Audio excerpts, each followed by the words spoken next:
में से कितने लोगों को लगता है कि जो मेवात जल रहा है वो हिंदुओं की वजह से जल रहा है? एक को भी नहीं लगता। कितने लोगों को लगता है कि ये मुसलमानों की वजह से जल रहा है? एक को भी नहीं लगता। कितने लोगों को लगता है कि ये सरकार की वजह से जल रहा है? सभी को लग रहा है। चलो कम से कम हमें इतना तो भरोसा है कि यहां के लोग इतने समझदार तो हैं, सबको मालूम है कि ये सरकार की वजह से जल रहा है।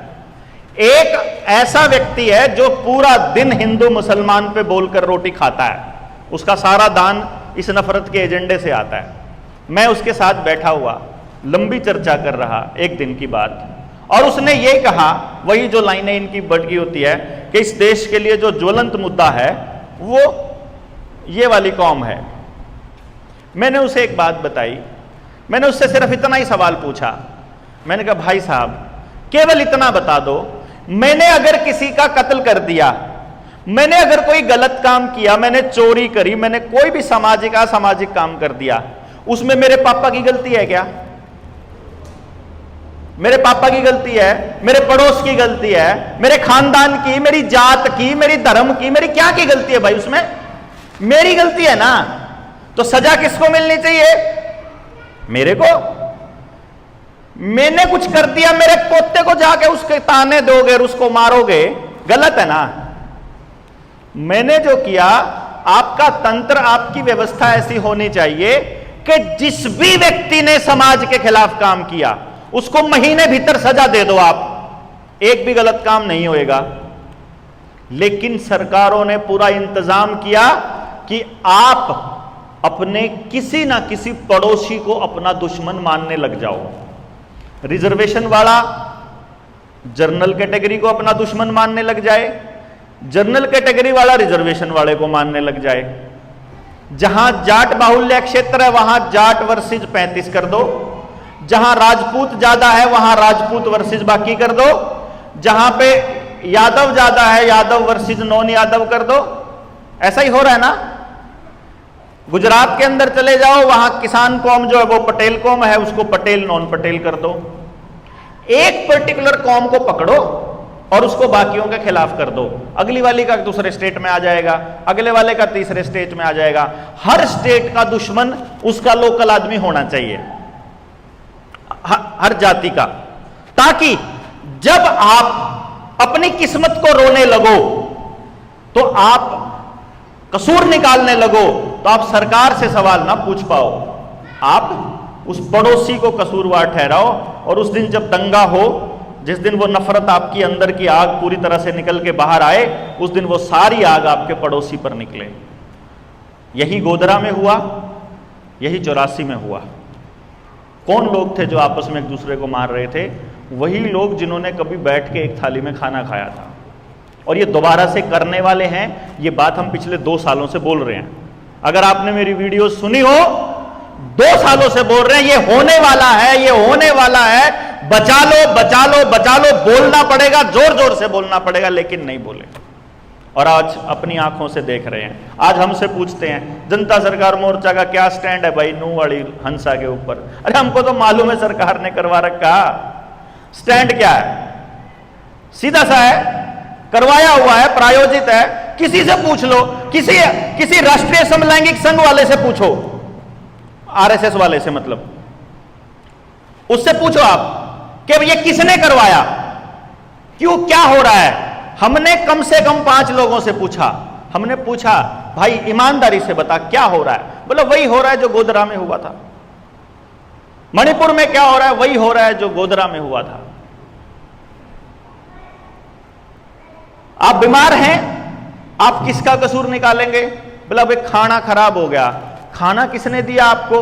किसान ने। किसान को बीज, खाद, दवाई, पेस्टिसाइड किसने दिया? सरकार ने। सरकार, इसका मतलब है कि आप बीमार हो रहे हो तो उसका कारण सरकार है। आपका इलाज नहीं हो रहा है तो उसका कारण सरकार है। आप अभी जाओगे, किसी भी रोड पे चले जाओ, किसी रोड पे चले जाओ, यहां पर मेरे ख्याल सबसे बुजुर्ग जो हैं ये हमारे अंकल जी हैं। अंकल जी कितनी उम्र हो गई आपकी? हाँ जी 52। आपकी जी 70। 70 ईयर वाले आप बताइए मुझे, क्या आपने अपने जीवन में कोई भी ऐसी सड़क देखी है जो पूरी तरह से बनी हुई देखी हो आपने, कि भाई एक सड़क तो पूरी बनी हुई है जिसमें कोई काम पेंटिंग नहीं है? देखी? नहीं देखी, मैंने भी नहीं देखी। 43-44 साल का मैं हो गया और आपकी उम्र जितनी होगी हो, आप देख लो, आपको आज तक कोई सड़क पूरी बनी हुई नजर नहीं आई होगी जो एकदम पूरी तरह टिच है। अब इसमें कोई कमी नहीं है, नहीं ना? मतलब आज तक एक सड़क नहीं बनी इनसे, आज तक एक ऐसा अस्पताल नहीं बना इनसे जहां गए हुए मरीज का 100% इलाज होता हो। एक भी अस्पताल, एक भी ऐसा स्कूल नहीं मिला जहां से निकलने वाले बच्चे को, हर बच्चे को समाज में जगह मिल जाती हो। एक भी ऐसी चीज नहीं मिली जिससे हमारा समाज बेहतर बनता हो।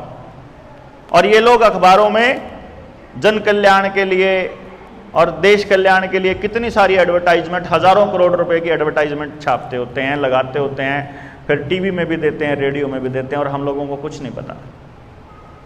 उससे भी बड़ी बात जो सबसे इंपॉर्टेंट है, जो सबसे जरूरी है, वो ये है, आपकी आंखों के सामने आपके पूरे कल्चर को बदल कर रख दिया, आपकी ही आंखों के सामने। मतलब सुबह उठने के तरीके से लेकर रात को सोने तक, बच्चे के पैदा होने से लेकर उसको जलाने तक। मैं जलाना इसलिए बोल रहा हूं क्योंकि अब इलेक्ट्रिक भट्टी में जलाते हैं, अब दाह संस्कार नहीं करते हैं, है ना? अंतिम संस्कार नहीं होता अब तो जाए बटन दबाए टक और ले पकड़ो भाई राख, अब तो ऐसे होता है।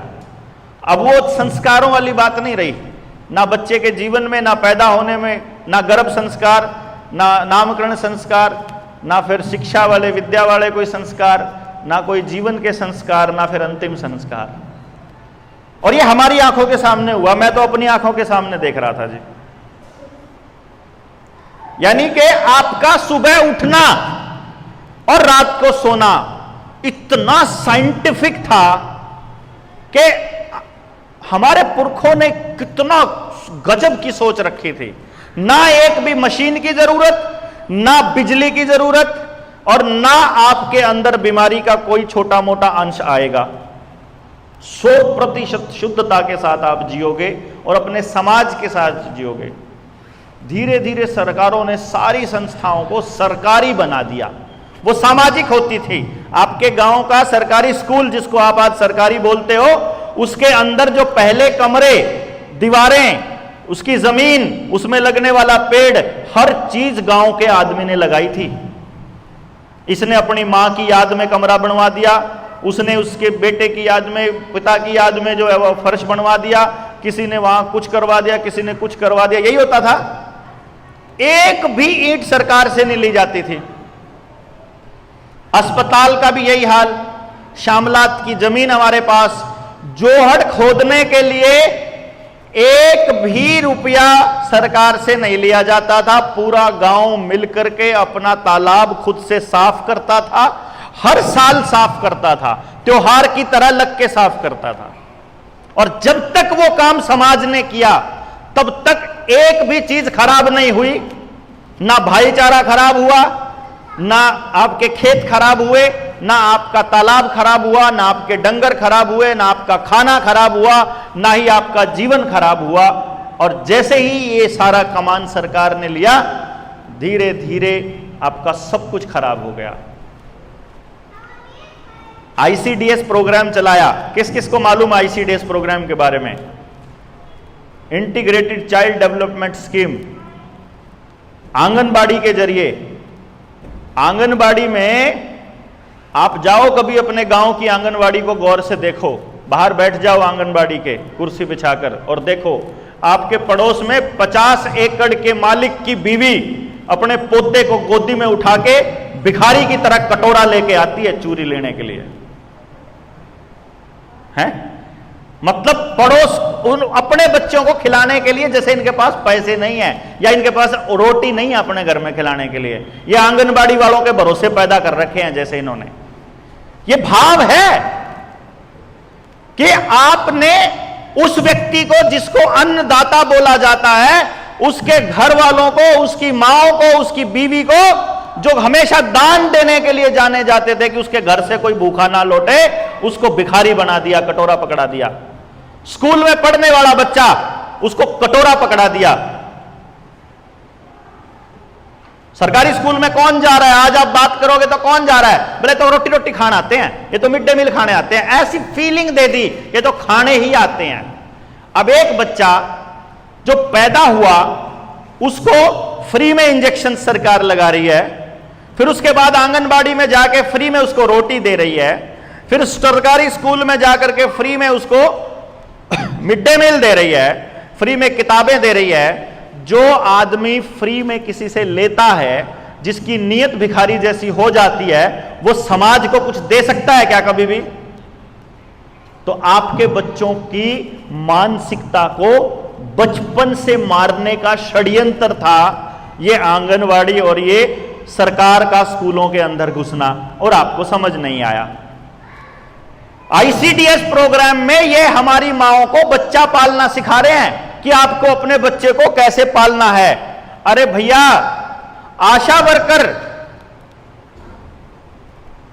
दाई को शिकायत कर रही है कि तेरी एफआईआर करवा दूंगी तने किसी के बच्चा जन्मा दिया तो। अस्पताल में जाओ, वहां सिजेरियन होएगा। क्यों जी? यही चलता है। और वो दाई का कल्चर बिल्कुल खत्म कर दिया। हमारी माएं जो खेत में बच्चा जन्म दिया करती थी बिना किसी की मदद के, और जिसमें इन्होंने क्या प्रचारित किया कि कितने बच्चे मरते थे जन्म के समय। अरे कितने मरते थे? पूरे गांव का हिसाब किताब लेकर के आओ। पूरे गांव में कोई 2 साल में 3 साल में 1-2 बच्चे का हादसा होता था तो होता था, वो भी किसी नासमझी की वजह से, वरना जन्म की वजह से कोई बच्चा नहीं मरता था एक भी। लेकिन इन लोगों ने आपके दिमाग में, हमारे दिमाग में कचरा डाल दिया। ये कैसे डाला? इसको समझने के लिए आपको आजकल के अखबार समझने पड़ेंगे।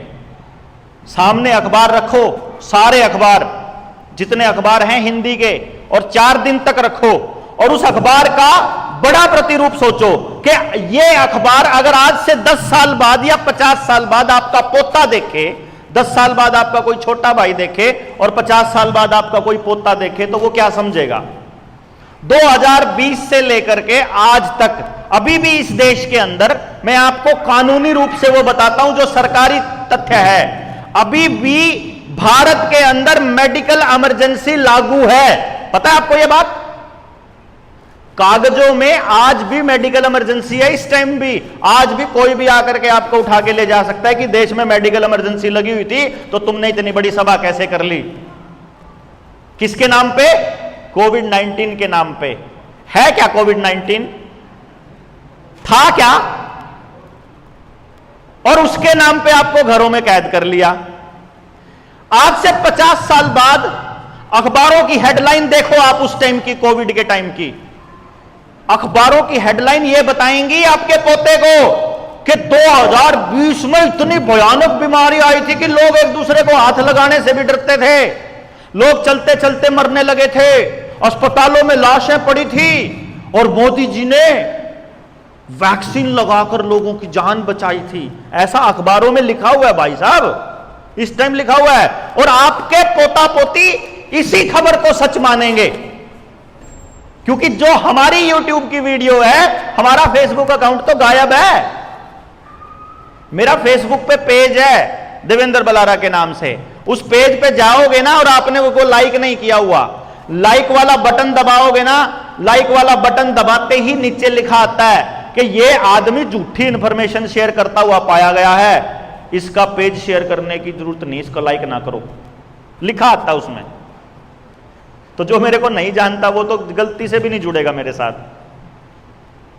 और थोड़े दिनों के बाद जब मैं अभी 2 मिलियन पे एक वीडियो पहुंची, वो रुपए वाली, आपने देखा होगा ना, वो आचार्य योगेश के साथ में बैठ के बना रहा हूं, तो उनके साथ में वो वीडियो वायरल होती है, 20 लाख लोगों ने उसको देख लिया। अचानक से मैं सुबह उठता हूं, देखता हूं 20,000 रुपये आ रही। मैंने कहा कोई बात नहीं, इतने लोगों तक पहुंच गई है, कोई हमारे को इससे फर्क नहीं पड़ता।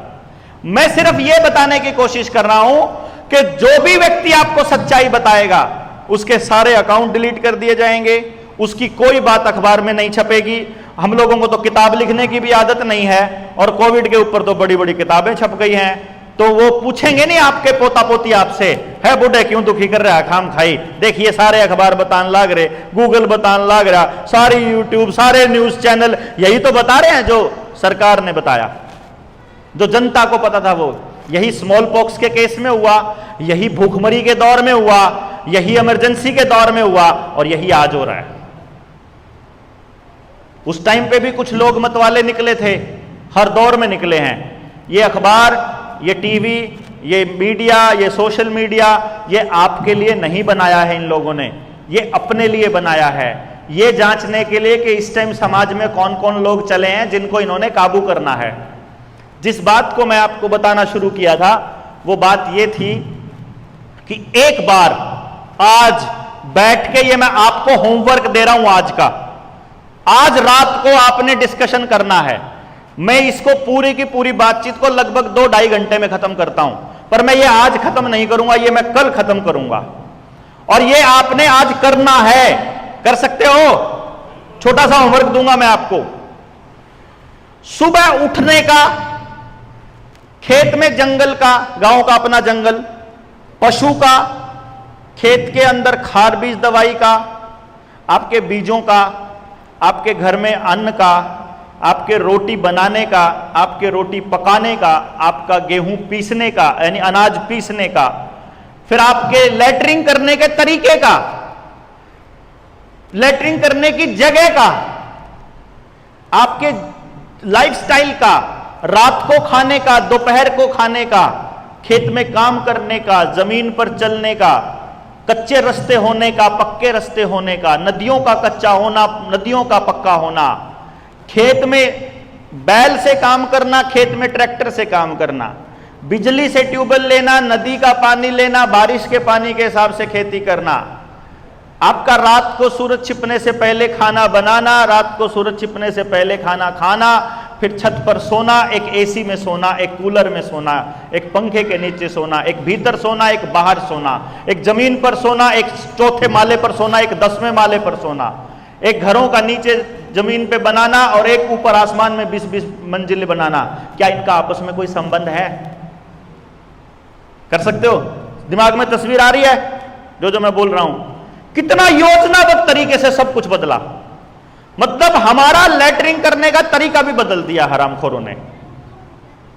नहीं, पानी कितना इस्तेमाल करते थे, अपने घर में नलका था, टैप चलाओ, जितना पानी चाहिए भरो, इस्तेमाल हो गया, बाकी का आंगन में बिखेर दो, थोड़ी देर में हवा में उड़ जाएगा, बात खत्म। अभी क्या है, पानी आएगा, टूटी में आएगा, चलती रहेगी, कोई भूल जाएगा, कोई सड़क में लगी, गली में लगी, टूटी का खुल गया वो, आगे का वो चल ही रही है, वह समरसीबल चलाएगा, जो चलती रहेगी, वह मोटरसाइकिल पे इतना साबुन लगा होगा, इतनी देर भी वो चलती रहेगी। वो पानी सारा का सारा कहाँ जाएगा? जोड़ में। लैट्रिन का पानी कहाँ जाएगा? जोड़ में। कौन पिलाएगा अपने डंगरों को वहाँ पानी? जोड़ में। और जब पानी पिलाने के लिए नहीं होएगा तो फिर डंगर पालेगा कैसे कोई बंदा? उसके पास जोड़ नहीं है, उसके पास भैंस चराने को जंगल नहीं है, गाय चराने को जंगल नहीं है। अब जंगल नहीं है तो फिर वो जो नील गाय है वो कहाँ रहेगी? फिर बंदर कहाँ रहेगा? फिर वो आएगा आपके खेत में। जब जंगल थे तब किसके गांव में, किसके खेत में आती थी नील गाय? आती थी किसी के खेत में, तो वो कहाँ जाएगी भाई? आपने उसकी रिहाइश खो दी। तो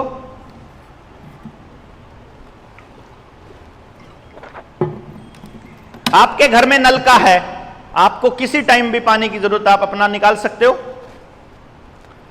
और टैप, अगर टंकी का पानी आता है, सरकार आपको पानी देती है और उसने, सरकार ने दे दी लाल दुआई बाई चांस उसमें डालने के लिए, और उस पर गलती से एक जहर की पुड़िया भी लिया था मुझसे मारने की, वह गलती से गिर जाए फिर, या सरकार ने गलती से पैकेट में दे दिए। मैं तो ये टेस्टिंग थी कि लोग बोलेंगे कैसे कि नहीं बोलेंगे। ये प्लानिंग है, योजनाबद्ध प्लानिंग है भाई साहब, कि एक दिन उठोगे, उठते टूटी का पानी पियोगे, सारे यहां से पाओगे,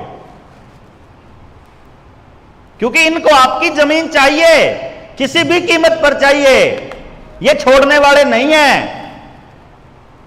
ये सारा का सारा खेल इसीलिए चला हुआ है और इसीलिए समझा रहे हैं हम लोग हर चीज के साथ जोड़कर कि चाहे आपके ये ट्रैक्टर रोज की रोज उठाने लग रहे हैं, आपके घरों पे कब्जा करने लग रहे हैं, आपके खेतों पे कब्जा करने लग रहे हैं, सरफेसी एक्ट को लेकर के आए हैं, ये सब कुछ योजनाबद्ध है, सब कुछ। तो मैं आपको होमवर्क दे रहा हूं कि जीवन का ये वाला काम, चाहे पढ़ना हो चाहे पढ़ाना हो, चाहे स्कूल में टीचर का सिलेक्शन हो, चाहे मिलिट्री का हो, चाहे पुलिस का हो, चाहे सरपंच का सिलेक्शन हो, चाहे राजनीति करना हो, मतलब आपके जीवन का हर पहलू आपका क्या था, उसके क्या लाभ थे, अभी क्या है, उसके क्या नुकसान है, वो अपने आप बदला है या बदला गया है। जैसे आपने डंगर रखने बंद कर दिए, फॉर एग्जाम्पल आप कहोगे भाई गांव में डंगर नहीं रखते, तो क्यों नहीं रखते? ऐसा कैसे हो सकता है कि डंगर रखना महंगा पड़ेगा और आपको थैली का पैकेट का दूध लेना सस्ता पड़ेगा? ऐसा कैसे हो सकता है? ऐसा नहीं है। आज आप शहर के अंदर जाओगे ना, अपने बच्चे को अगर ऑर्गेनिक खिलाना पड़ जाए, आपको सब्जी ऑर्गेनिक देनी पड़ जाए और अनाज और सारा सामान ऑर्गेनिक देना पड़ जाए, लाख रुपए महीने की सैलरी में काम नहीं चलता। इतना महंगा हाल है, मिलता ही नहीं ऑर्गेनिक। और ऐसा हाल था कि हमारे खेत में हर मौसमी फल मिलता था, हर मौसमी सब्जी मिलती थी, मिलती नहीं थी? गाजर, मूली, शलगम, गन्ना, मतलब अमरूद, जामुन, जमोया, आम, क्या नहीं था जो अपने को जो चाहिए था वो मिलता था। हमको बाजार से खरीदने की जरूरत थी क्या? इतना होता था कि पड़ोसियों को भी दे लेते, रिश्तेदारों का भी भेज लेते, सारा काम छिक लेते और छकमाकती। और जो जिस मौसम का है उस मौसम में, कुछ लोग आज भी वो खा रहे हैं बादाम, और किसी के घर चले जाओ बादाम पिस्ता और वो रख देंगे कि उसको अकल ही नहीं है कि आज का मौसम बादाम का नहीं है। भाई ये मौसम है कि नहीं है, उस चीज को खाने का पता ही नहीं है। बिस्किट दे रहे हैं वो भी कॉटन सीड ऑयल का, नमकीन दे रहे हैं खाने के लिए कॉटन सीड ऑयल की। कॉटन सीड ऑयल जीएम है, जेनेटिकली मॉडिफाइड, और जेनेटिकली मॉडिफाइड जो भी खा रहा है उसकी अगली संतान नपुंसक होएगी। इसीलिए हर गांव के अंदर, हर शहर के अंदर, सॉरी गांव में नहीं, हर शहर में आईवीएफ सेंटरों की भरमार है। एक एक चीज का आपस में कनेक्शन है साहब, और ये कनेक्शन आपको निकालना है। और आप कुछ निकाल पाएंगे आज, आपस में डिस्कशन करेंगे। ये डिस्कशन आज का टास्क है। मुझे अभी निकलना पड़ेगा अभी, क्योंकि 10 से 16 वाली कार्यक्रम के लिए मुझे कुछ आयोजन करने हैं, और वो फाइनल करके मैं आज शाम तक वापस आ जाऊंगा, आपके बीच ही आऊंगा यहीं पर। तो और अभी 3-4 बज चुके होंगे मेरे ख्याल से। शाम तक का निपटाओ आप, शाम को बैठ के इस पर आप चर्चा करिए, और फिर इस पर कल डिटेल में मैं आपको बताऊंगा। क्योंकि जनता सरकार मोर्चा का ये मकसद है, आपका बच्चा आपके घर में पैदा हुई चीजों को ही खाए, ऑर्गेनिक खाए, शुद्ध खाए, स्वस्थ रहे, बीमार ही ना पड़े, अपने गांव में पड़े। जीडीपी से हमको कोई मतलब नहीं है, क्योंकि अगर आपका बच्चा सरकारी स्कूल में पढ़ेगा जीडीपी नहीं बढ़ेगी। अगर आपका इलाज घर में हो जाएगा जीडीपी नहीं बढ़ेगी। अगर आप खेत में ऑर्गेनिक उगाओगे, अगर आप खेत के अंदर बिल्कुल अपना घर का यूज करने वाला सामान उगाओगे, घर का उगा के घर में ही खाते रहोगे, जीडीपी नहीं बढ़ेगी। तो देश का विकास गिनती में नहीं आएगा। वो आंकड़े सारे के सारे धूमिल हो जाएंगे। लेकिन हमको अपनी देश की जनता, अपने देश के लोग स्वस्थ चाहिए, खुश चाहिए, समृद्ध चाहिए। यही इसी मिशन पर जनता सरकार मोर्चा लगा हुआ है।